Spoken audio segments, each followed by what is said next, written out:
Good morning, students. Today we are going to start with a new chapter, that is the periodic table. Students, you have learnt about various elements around you. You know names of number of metals and number of non-metals. But what if I say that you have to learn all the properties of all the metals and non-metals? It will be very difficult. However, if I suggest you that you can take several elements in particular groups having similar properties and then you try to study them, it will become a bit easier. For example, I give you a task of studying about 50 metals, or you can say 50 elements. Now, if you have to study about all the 50 elements one by one and learn all of them, it will become very difficult. At the same time, if you group those 50 elements into certain sections, or you can say certain subgroups, so what will you observe over there? You can study them easily. For example, 4-5 elements which are having similar properties, you can put them together and it will make your learning easier.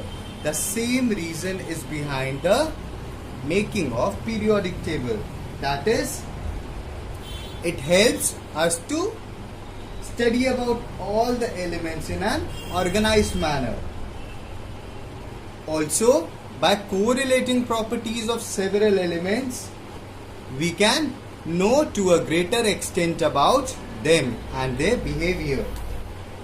It helps us to associate, or you can say it helps us to compare the properties of one element with the properties of other element. So these are some of the advantages, or you can say these are some of the reasons for classification of element. Now, what do you mean by a periodic table? You all have heard about this word periodic. The word periodic says, or you can say it refers to something which repeats itself after a particular interval of time. So, the same thing we are going to use here also. That is, we are going to observe in the course of this chapter that there are certain elements which exhibit the same properties as some other elements. So, what do? We can group them together and this will make our study easier. Now, let's move into the chapter. So, the first theory, or you can say the first classification that was given to us was by Dobrynin. That is J.W. Dobrynin, and his classification, or you can say his groups, are known as Dobrynin triads.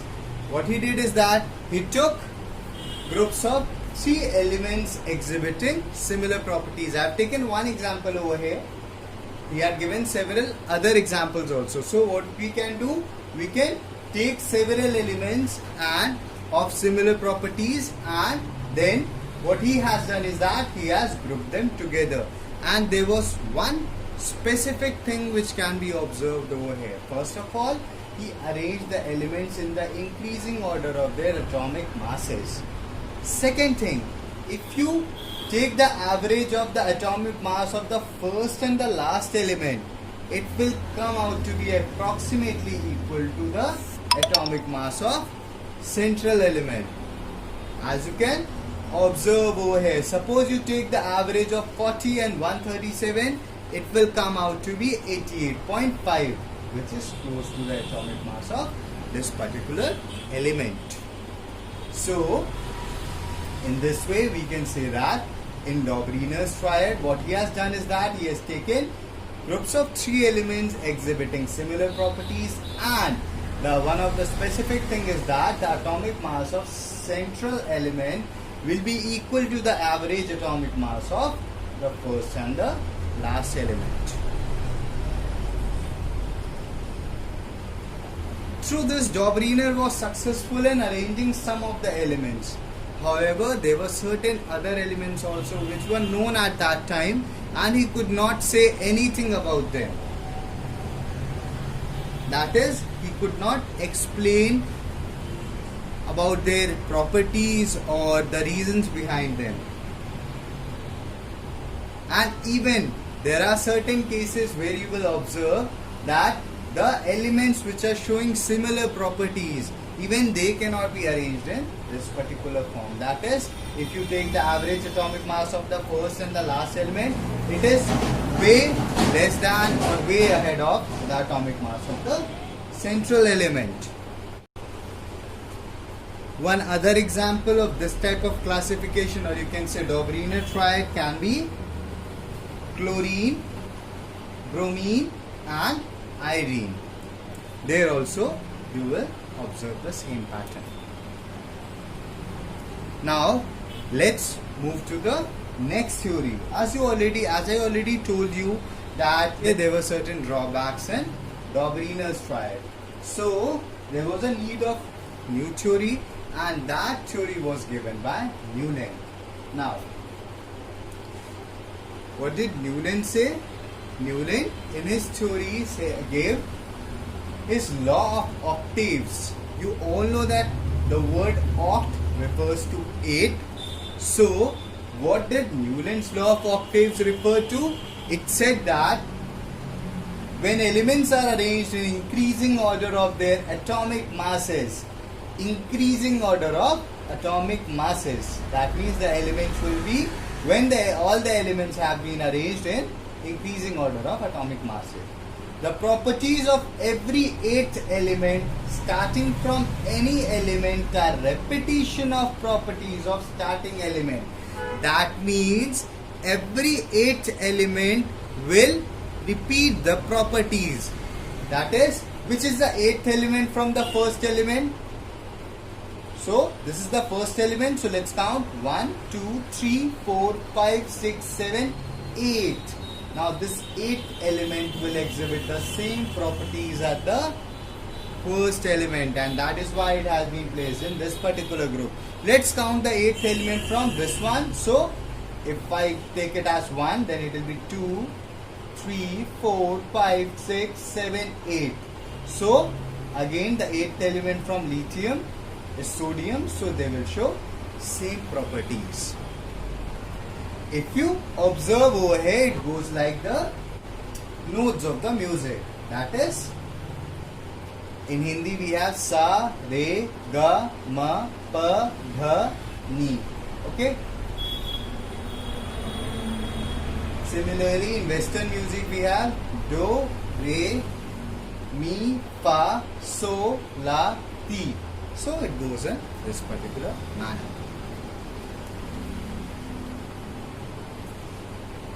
This table that was made by Newland became a significant mark in the study of elements, because it was the first table which was given by somebody. Before that, triads were given where only 3. It was a group of 3 elements. However, Newland was the first one to give a tabular form of it. However, as we move forward, we will see a better explanatory tabular form which was given by Mendeleev. However, the first tabular form was given by Newland, as you can see over here.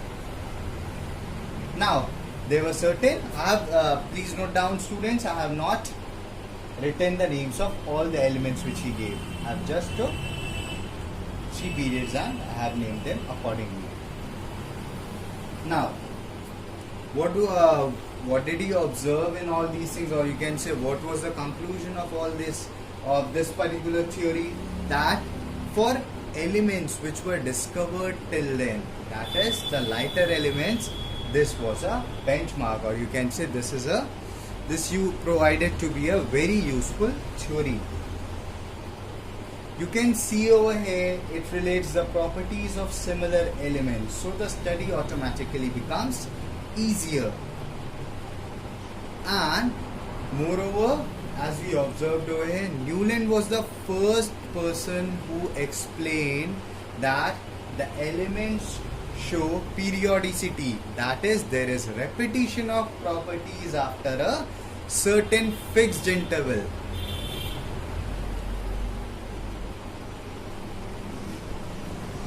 Now, however, there were certain problems with this particular theory also, which led for a need of new theory.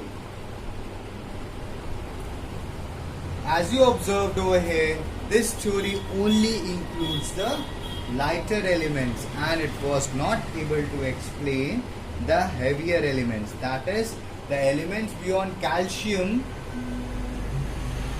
they did not follow this particular order, or you can say they did not follow this law. When you will observe the table, whole table, you will see that cobalt and nickel have been placed in the same slot as fluorine and chlorine. If we proceed in this particular, you can say in this particular group, we will get nickel and cobalt also. So, however, the properties of all these elements is completely different. As for cobalt and nickel, they are metals and they show completely different properties as compared to fluorine and chlorine. So, this again proved to be a disadvantage of this particular theory. At the same time, iron. You can say I told you that nickel and cobalt are placed over here. However, iron is placed over here with oxygen and sulfur. It does not show any similarity with oxygen and sulfur. However, it shows great similarity with nickel and cobalt, and they all have been placed in different groups. So these were some of the drawbacks of this particular theory. Students, please note down one more thing. You can see that no inert element has been included in this particular table because the inert elements were not discovered till this time. So, if by chance they were discovered, and if a question is asked to you that you have to change Newton's law of octaves according to the discovery of the inert elements, then what you can say over here is that when elements are arranged in increasing order of atomic masses, the properties of every ninth element starting from any element are repetition of properties of starting element. I am saying this because once the inert elements are discovered, so they will occupy a different set of group over here, or you can say a different form over here. That is, you will have to place it in the 8th group. But this you have to tell only when the question is asked that how can you modify this Newton's law of octaves for inert elements.